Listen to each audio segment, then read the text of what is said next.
E aí galera, tudo bom? Estamos aqui agora para a nossa aula de número 29 de Física. Hoje vamos falar sobre entropia, beleza? Objetivos da aula: conceituar a entropia e formular a entropia, beleza?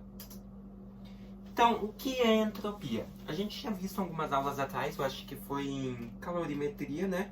O conceito de entropia. Mas hoje nós vamos calculá-la e relembrar esse conceito. Então, olha só. Entropia é a medida do grau de desordem de um sistema, sendo uma medida da indisponibilidade da energia. Ou seja, a entropia vai medir o grau de desordem, ou seja, o grau de liberdade que as partículas têm em um sistema. É uma grandeza física que está relacionada com a segunda lei da termodinâmica e que tende a aumentar naturalmente no universo. A desordem não deve ser compreendida como bagunça, e sim como a forma de organização de um sistema.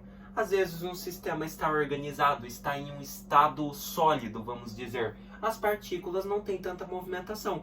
Vamos dizer que um sistema está no estado líquido, no estado termodinâmico líquido.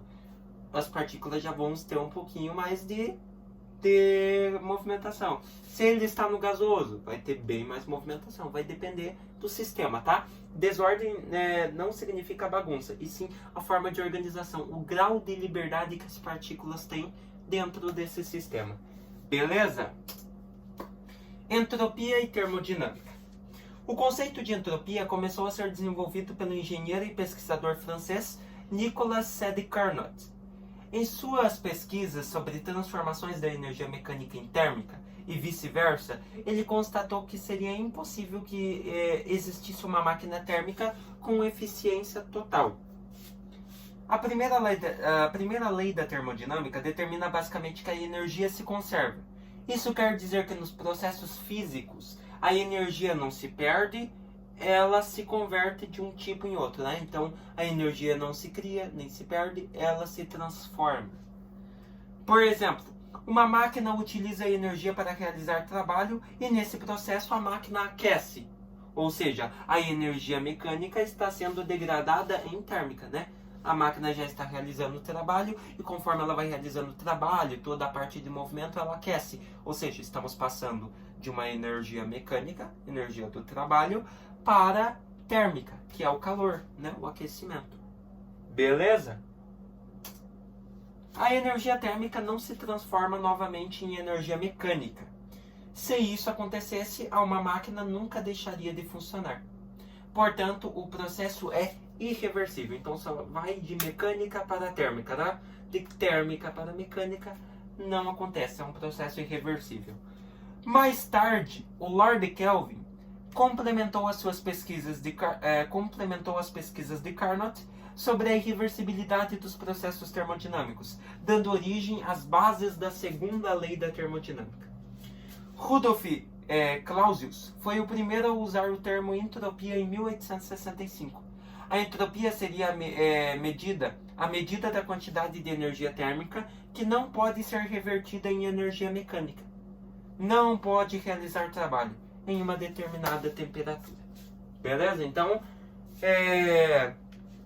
Rudolf Clausius foi o primeiro a utilizar esse termo de entropia, né? Ele dizia que seria a medida da quantidade de energia térmica, de calor, que não poderia ser revertida em mecânica, né? Pois não realiza trabalho, e tudo isso em uma determinada temperatura. Beleza? Partindo de toda essa história, do que é entropia, de como aconteceu, temos a fórmula da entropia. Tem como calcular a entropia, o grau de desordem das partículas? Tem. Olha só. Clausius desenvolveu a fórmula matemática para a variação da entropia, ΔS, que é utilizada atualmente como ΔS igual Q sobre T, sendo ΔS a variação da entropia em joules por Kelvin, o Q, o calor transferido em joules, e o T é a temperatura em Kelvin, beleza? Unidades padrões. Então, olha esse exercício aqui. Durante uma transformação reversível e isotérmica a 25 graus Celsius, a variação de entropia de um sistema termodinâmico foi de 20 calorias por grau Celsius. Determine a quantidade de calor trocada entre o sistema e o meio externo. Então você observa que aqui ele já não deu em joules por Kelvin, ele deu em caloria, tá? Então letra A, 0,8 calorias. Letra B, 0,25 calorias. C, 500 calorias. D, 20 calorias. Ou E, 30 calorias. Então olha só, bora lá. O que nós queremos descobrir? Nós queremos descobrir a quantidade de calor que foi trocada entre o sistema e o meio externo. Então, bora lá. Bora utilizar a fórmula. ΔS é igual ΔQ, ou Q, né? Só dividido por T, que é a temperatura. Veja comigo, nós queremos descobrir a quantidade de calor. Nós temos o ΔS, temos, ó, a variação de entropia de um sistema termodinâmico foi de 20 calorias por grau Celsius. Então, no lugar do ΔS vem 20 calorias por grau Celsius. Que é igual, o delta aqui a gente repete, que é o que a gente quer descobrir, sobre qual que era a temperatura desse sistema, ó, durante uma transformação reversível isotérmica a 25 graus Celsius. Então, teríamos uma temperatura de 25 graus Celsius nesse processo.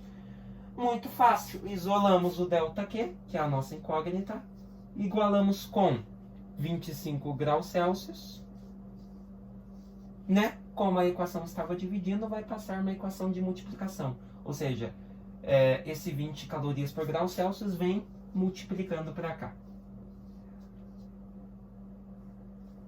Agora é muito fácil, teríamos que ΔQ vai ser igual 25 vezes 20, teríamos uma quantidade de calor de 500 calorias. Beleza? Então, se a temperatura estava em graus Celsius e tínhamos a variação de entropia, em vez de joules por Kelvin, nós teríamos calorias por grau Celsius, é óbvio que a variação da quantidade de calor seria em calorias, tá bom? Não seria em joules aqui no caso. Então, teríamos, letra C, né? Teríamos uma variação de quantidade de calor de 500 calorias nesse processo. Beleza? Então, utilizamos aqui a fórmula da entropia, muito facinho, né? Conceito matemático bem básico aí. Olha, temos um outro exercício aqui para nós encerrarmos. À medida que a entropia de um sistema termodinâmico aumenta, seu grau de aleatoriedade diminui à mesma medida? Cara, se a entropia do sistema aumenta, as partículas vão ter mais liberdade. Ou seja, vão ficar mais aleatórias. Uma vem para cá, a outra vem para cá. Então, não vai diminuir o grau de aleatoriedade. Então, descarta a letra A. Letra B. Sua temperatura aumenta? Não, né, meus queridos? Já vimos que entropia é o grau de agitação térmica das partículas, né? Então, não aumenta a temperatura, né? É o grau de agitação das partículas. Esquece o térmica, tá? Grau de agitação das partículas. Então, não é a letra B. Letra C. A pressão diminui? Entropia não tem nada a ver com pressão, tá, meus queridos? Então, não. D. Seu grau de aleatoriedade aumenta a mesma medida? Exatamente. Conforme a entropia de um sistema aumenta, o grau de aleatoriedade, ou seja, de organização de forma aleatória desse sistema vai aumentar, né? Pois as partículas vão ter mais movimentação, ou seja, vai aumentar a aleatoriedade. Uma vem para cá, a outra para cá, como eu já havia dito, né? Então, letra D. Aí você já descarta, né? Sua energia interna aumenta a mesma medida? Não. Entropia não tem nada a ver com aumento de energia térmica, tá? Interna. Então, esquece. Então, teríamos a letra D, né? O grau de aleatoriedade das partículas aumenta.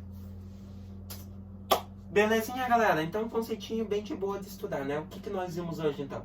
Conceituamos entropia e a sua fórmula, tá bom?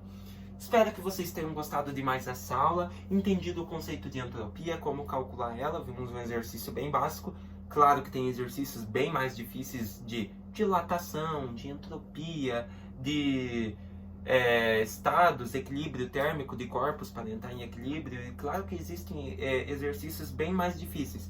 Mas como eu falei, esse canal não é para focar em conteúdo mesmo, tipo uma escola. É um canal básico. A gente vai retomar os conteúdinhos e fazer exercícios básicos, tá bom? Então espero que vocês tenham gostado mais uma vez dessa aula. Se vemos na nossa próxima aula com escalas termométricas. Até mais!